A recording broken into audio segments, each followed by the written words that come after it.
the United States, black troops returned from World War I with high expectations for change. But they returned to a country that was not ready for equality, a country increasingly suspicious of radical political movements.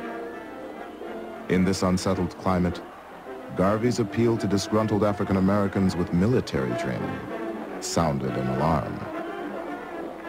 Attorney General Palmer decided that there needed to be a special division of the Justice Department. He called it the General Intelligence Division. And he picked a young Justice Department attorney. He was really unknown at that time, but must have been known enough for his diligence, and his name was J. Edgar Hoover. Garvey really gets pinpointed. Hoover, the Justice Department, were clearly hooked on a fixation on Garvey, which would before long become a vendetta. J. Edgar Hoover wrote to a colleague, "Garvey is a notorious Negro agitator, affectionately referred to by his own race as the Negro Moses."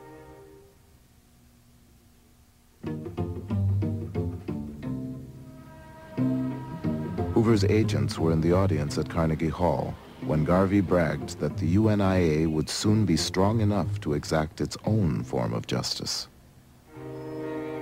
When those crackers lynch a Negro below the Mason-Dixon line, since it is not safe to lynch a white man in any part of America, we shall press the button and lynch him in Africa. The agent reported that Garvey's address was met with great applause and much excitement. J. Edgar Hoover had long relied on casual informants, but now, in his determination to go after Garvey, Hoover hired the first full-time black agent in the Bureau's history. He was known by a code number. All his reports were signed 800. That was his code. And his job was to go into Harlem and to infiltrate the Garvey movement, to try and find evidence that could be used to build a legal case for ultimately getting rid of Garvey. Garvey rejected America. They could no more agree to and accept a militant rejection of America by blacks than they could accept a militant demand for full inclusion by blacks. Just as the government campaign against him escalated, Marcus Garvey unveiled a new business enterprise. It was his most ambitious venture, but would prove to be the most fateful. Get on board, countryman, get on board, lazy none, get on board, countryman, wine home on the Black Star Line, wine home on the Black Star Line. The idea comes to Garvey that black people need a shipping line. And he bases his idea on the fact that the Cunard family has the White Star Line and the Irish have the Green Star Line. And he says, why shouldn't blacks have the Black Star Line? So it is a vision of grandeur. Black people were routinely Jim Crowed on ocean-going liners. Black folk paying, say, for first-class accommodation often had to travel in third-class accommodation. Black people on ships had to eat after the white people had finished eating. So all of these problems Garvey was trying to address through a shipping corporation. His ships would carry more than passengers. Garvey envisioned commercial trade among black communities around the world, with produce, raw materials, and manufactured goods transported on UNIA vessels.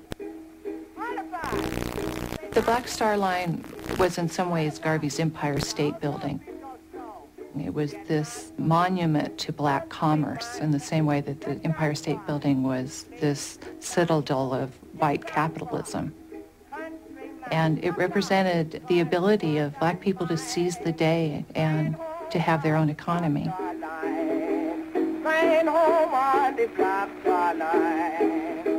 Garvey offered Black Star Line stock for sale in 1919, promising his investors liberation and large profits as they slept.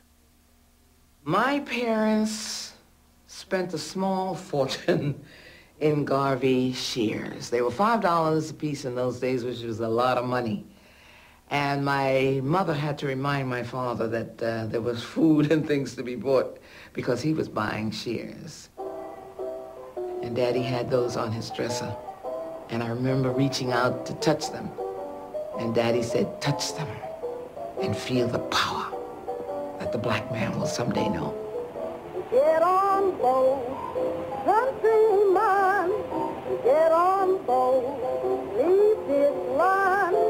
Get on Just months after his first stock offering, Garvey stunned the world with the purchase of the Black Star Line's first ship. all aboard. Bring these down. Let our steamships sail the high seas. Not one, not two, but hundreds of them. The stronger we become upon land and sea, the more will be the respect shown to us, and the greater will be the glory. Flying home on the Black Star Line. The SS Yarmouth, a 33-year-old wartime coal boat that Garvey planned to rename the Frederick Douglass, would set sail with an all-black crew under the command of Joshua Coburn, a black captain.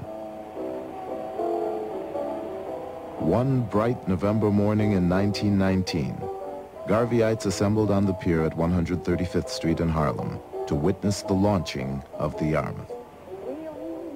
A spectator said, "We watched people jump up and down, throw up their hats and handkerchiefs, and cheer while the Yarmouth backed from the wharf and slowly glided down the North River."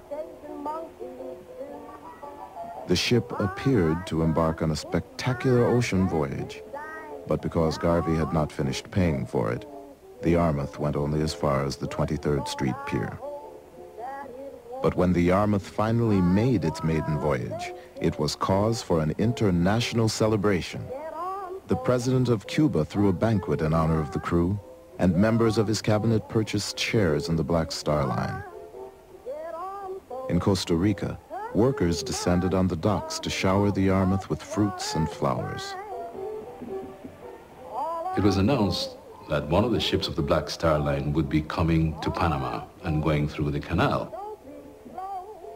I was a very small boy at the time, and my brother and I were given packed lunches, sandwiches, and drinks, and were packed off to a place called Christchurch by the Sea, waiting to see this Garvey ship arrive. We got there at about 9, 10 in the morning. Midday, no ship. 3 o'clock in the afternoon, no ship, but we were still there waiting. 9 o'clock, no ship. At about 9:30, 10, my brother put me on his back and we were on the way home. But the ship never actually came. There's no denying the fact that Garvey's Black Star Steamship Line was a wonderful symbol. It was a powerful symbol. But it was nothing more than that, I think, a symbol. The fact that people would come down to the docks waiting for these ships, in some ways is metaphoric for the wishful thinking that was largely at the heart of the Garvey movement. Garvey was betrayed by the few people he trusted to get the Black Star Line afloat. The man he asked to inspect the Yarmouth turned out to be an informant for J. Edgar Hoover. And his hand-picked captain, Joshua Coburn, convinced Garvey to pay 6 times what the ship was worth, and then took a kickback from the purchase price. Yet Garvey quickly raised and spent $200,000 on 2 more ships.